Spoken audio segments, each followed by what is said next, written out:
Bonjour, je vais corriger l'exercice 4 du TD18. Donc dans cet exercice, on utilise le freinage par courant de Foucault et le modèle va vous décrire, qu'on utilise dans cet exercice est ultra simpliste. Donc évidemment, on peut difficilement à votre niveau, enfin quand on démarre l'induction, on peut difficilement traiter parfaitement ce genre de phénomène parce que l'induction qui a lieu dans le métal, il a lieu en volume, enfin plutôt en surface, là c'est une plaque, mais c'est assez compliqué le mouvement des charges à l'intérieur de la plaque et il en résulte une force de freinage, c'est-à-dire que ça freine le disque. Nous, on va utiliser un modèle ultra simpliste où je vais considérer qu'une ligne de champ dans ce métal et dire que c'est un circuit électrique. Donc c'est le schéma que je vais faire dans un instant. Et évidemment, ce modèle, il est quand même, voilà, il est très très critiquable, on va dire un peu simpliste, mais en tout cas, on arrive à voir que on a bien un freinage pour ce genre de dispositif. Alors c'est utilisé dans les camions par exemple, pour freiner les camions, pour freiner les trains également. Et l'avantage de ce système, c'est qu'il n'y a pas de contact entre la partie métallique et ici l'aimant qui crée le champ magnétique. Il n'y a pas de contact, donc a priori pas d'usure. Alors il faut faire quand même attention parce que lorsque vous allez freiner, ça va quand même créer des contraintes dans le matériau qui peuvent être assez importantes. Donc le matériau, là, le disque, il ne faut pas le choisir, il faut quand même correctement le dimensionner quand vous devez ralentir un train. Une tôle comme ça est certainement un petit peu trop... enfin bon, c'est difficile à estimer, mais elle ne doit pas être bien épaisse. Ça ne ferait certainement pas l'affaire. De plus, lorsque vous freinez, il faut bien... l'énergie, elle devient bien enfin, il faut en faire quelque chose. Elle devient bien quelque chose. Et bien ici, elle est dissipée par effet Joule, donc ça chauffe. Et de la même façon, si vous ralentissez un train, ça chauffe beaucoup, parce qu'il y a beaucoup de joules à dissiper, il y a beaucoup d'énergie cinétique à dissiper, et la chaleur, elle peut être telle que votre métal peut commencer à fondre. D'ailleurs, vous avez des systèmes de ce type-là pour faire fondre du métal. Donc c'est tout à fait possible. Et ça après, il faut quand même faire attention quand vous dimensionnez ce type de frein. Le gros avantage de ce genre de système, c'est que le freinage est d'autant plus efficace que la vitesse est grande. Alors ça c'est important, et c'est pas du tout le même type de freinage que pour les voitures des particuliers, où vous avez du frottement solide qui est exercé sur un disque et qui ralentit la voiture. L'avantage du frottement solide, c'est ce freinage est très efficace pour les voitures, là je parle des voitures, est très efficace à très faible vitesse. Vous roulez à 10 km/h, vous appuyez sur le frein, vous vous arrêtez quasiment instantanément. Le freinage est très efficace à faible vitesse, par contre il l'est beaucoup moins à très grande vitesse. Pourquoi ? Parce que la force de freinage est en fait toujours la même, c'est du frottement solide. Quand vous êtes à faible vitesse, évidemment, il y a peu d'énergie cinétique et donc il suffit d'un petit peu de force appliquée pendant un court instant pour dissiper toute cette énergie. Mais l'énergie cinétique, elle varie au carré de la vitesse. Donc quand vous êtes à 130 km/h sur l'autoroute et que vous pilez, vous vous arrêtez pas du tout, enfin vous arrêtez pas instantanément. Il y a une certaine distance qu'on appelle des distances de sécurité, pour ceux qui ont passé le permis. Donc ça c'est pour les freins à disque des voitures, où ça marche par frottement solide. Si on installait sur les véhicules, sur les voitures des particuliers, ce type de freinage, ce qu'on aurait, c'est un freinage qui est très mauvais à faible vitesse, parce qu'il est proportionnel à la vitesse. Donc si vous roulez à 10 km/h devant une école, c'est un enfant qui déboule devant vous, vous pouvez freiner si vous voulez, mais la voiture elle ne va pas s'arrêter. Pourquoi ? Parce que le freinage étant proportionnel à la vitesse, si vous n'allez pas vite, ça freine pas. Pas beaucoup. Donc vous vous arrêtez, vous mettez un certain temps pour vous arrêter. Par contre, si vous êtes sur l'autoroute à 130, si vous freinez, alors là par contre le freinage est très efficace, toujours pour la même raison, parce qu'il est proportionnel à la vitesse. Donc à très grande vitesse, ce type de freinage devient vraiment intéressant. Bon, il est installé sur des camions, sur des trains. Hein, sur un train, vous pouvez, a priori, il n'y a qu'un train sur une voie, hein, évidemment. Et donc vous pouvez gérer assez facilement ce genre de freinage. Hein, vous savez qu'il vous reste 10 km avant d'arriver à la gare. Vous savez également qu'il n'y aura personne, il n'y aura pas d'embouteillage ou je ne sais quoi. Donc pas de surprise. Donc a priori, ce genre de freinage sont vraiment adaptés. Surtout si le train va très très vite. Donc pour la question 1, ce qu'on peut... Bon, je vais le rédiger, hein, mais j'ai dit tout ce qu'il y avait à dire. Voilà, tout ce que je viens de dire, je peux le résumer par ce graphe. Vous avez en abscisse la vitesse. En ordonnée, ce que j'ai écrit, force de freinage. Donc ça, on devrait plutôt parler de couple, hein, si on a une roue qui tourne. Bon, enfin, vous avez compris, j'aurais pu mettre aussi efficacité du freinage, hein, entre guillemets. Donc ce que vous avez pour les courants de Foucault, c'est ce qu'on va montrer, hein, c'est que le freinage il est proportionnel à la vitesse. Et que pour les freins à disque, pour les voitures des particuliers, le freinage il est constant. Donc à faible vitesse, c'est ce frein-là qui est le plus efficace. À grande vitesse, c'est ce frein-là qui est le plus efficace. Un courant de Foucault. Pour la question 2, on vous demande de calculer le courant qui circule dans le circuit. Donc on va utiliser le schéma suivant. Donc j'ai fait le schéma. Ici vous avez une spire de côté petit a. Donc j'ai pris une spire carrée. Donc là évidemment c'est là qu'on voit que le modèle est un petit peu simpliste. Hein.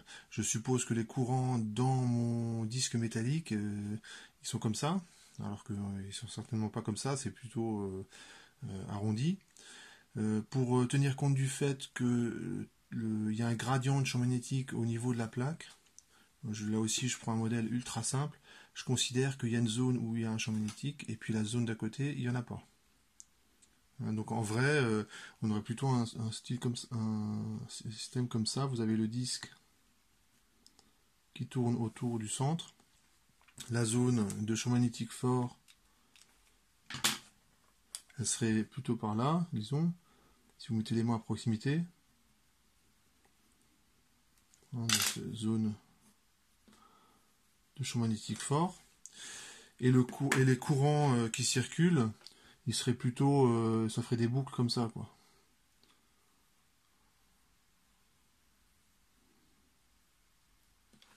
Ça ferait des boucles de courant de ce style-là. Donc on voit quand même que ce modèle est assez simpliste, mais on va dire qu'il est suffisamment bien pour qu'on puisse faire les calculs simplement. Voilà.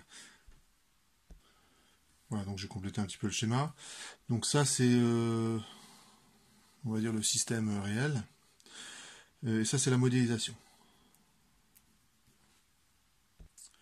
Voilà. Je vais orienter le contour. Donc ça, alors c'est pas indiqué. Donc je vais décider de l'orienter comme ceci. Donc ça c'est important, hein, ce que je suis en train de faire. Je note grand I l'intensité, qui n'est pas forcément constante. Donc j'ai pris une majuscule, mais l'intensité n'est pas forcément constante. Et ma spire se déplace suivant l'axe des X avec une certaine vitesse. Le calcul qu'on va faire ne sera valable que si la spire est à cheval entre la zone où il n'y a pas de champ magnétique et la zone où il y a un champ magnétique. Et je vais écrire le schéma électrique équivalent.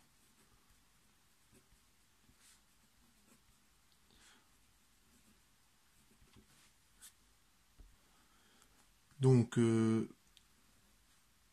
j'ai forcément une résistance qui est la résistance du métal. Hein, c'est pas un supra hein, qu'on a. Donc il y a forcément une résistance.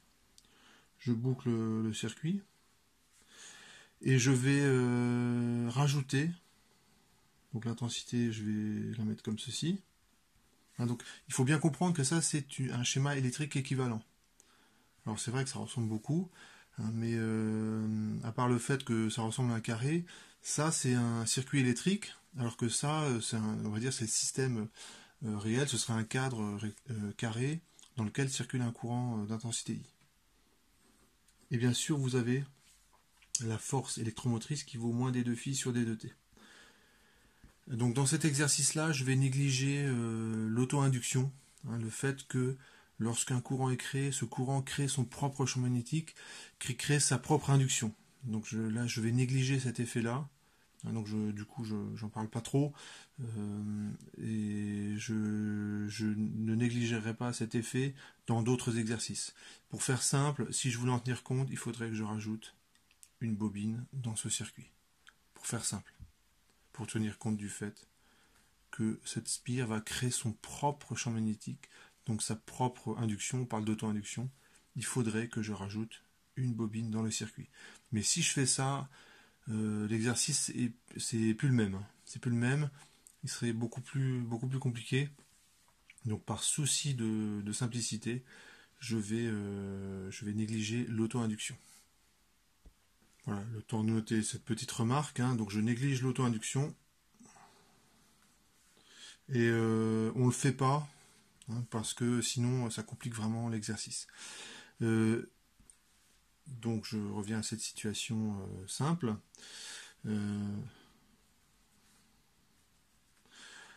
Le flux, comment je vais le calculer? J'utilise la règle de la main droite. Hein, donc je mets les 4 doigts ici, là, suivant l'orientation du contour. Et le pouce, ça m'indique dans quel sens je compte positivement B ou au contraire, je le compte négativement. Là, je vois que le champ magnétique est dans le même sens que mon pouce. Donc je compte le flux, c'est simplement B fois cette surface-là.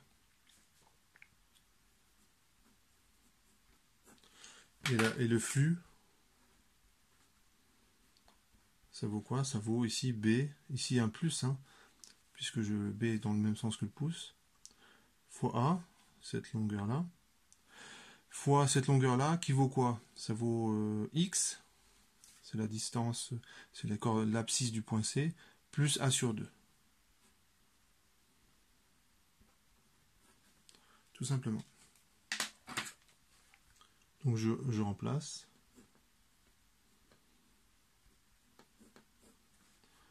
Et ça donne moins B à X points. Pour la force électromotrice, donc on écrit une loi d'émail.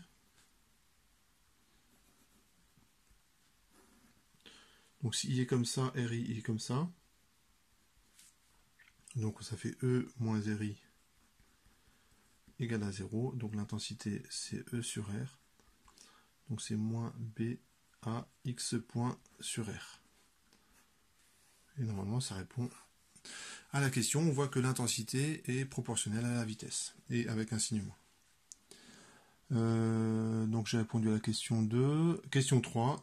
On calcule la force de la place.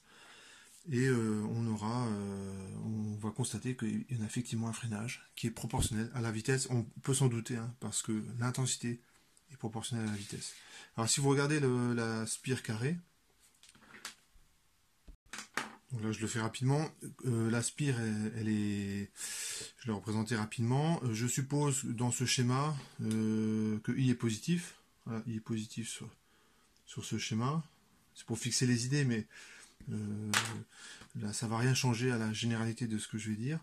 Sur ce segment-là, que je mets en bleu, la force de la place, et ben, je vais utiliser la main droite, I, IDL, hein, c'est vectoriel B, donc là, hop, il faut que je me retourne.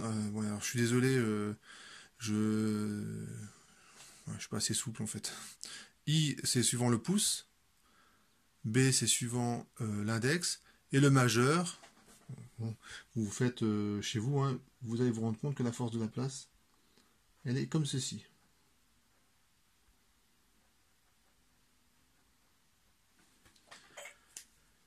Sur le segment des côtés, on a aussi une force de la place qui s'applique. Donc je fais exactement la même démarche. Cette fois-ci sur le segment que j'ai tracé en rouge ici. IDL, il est comme ça. B, il est vers vous. Et donc le majeur, il est vers là. Donc c'est une force de la place qui est comme ceci. Donc celle-là, elle m'intéresse moins. Et en fait, vous montrez que elle est comme ceci de l'autre côté. Donc je mets pris comme ces trois forces différentes. Alors ce que vous constatez, c'est que les deux parties qui sont là se compensent. Ça veut dire aussi que vous avez une contrainte dans le matériau. C'est-à-dire que si ces forces-là sont trop importantes, en fait le matériau il éclate. Donc c'est ce que je vous disais, hein, il faut correctement dimensionner ce système de freinage. Hein, sinon le matériau il va pas apprécier. Et il n'y a que cette force de la place qui m'intéresse. Donc j'ai, avec la règle de la main droite, j'ai le sens de la force de la place. La force de la place, ça vaut l'intensité fois B fois L, hein, lorsque j'intègre de là jusqu'à là, dans le sens du segment. Donc ça fait IB fois la longueur c'est petit a, donc ça fait moins BA carré X point sur R. Et c'est bien proportionnel à la vitesse.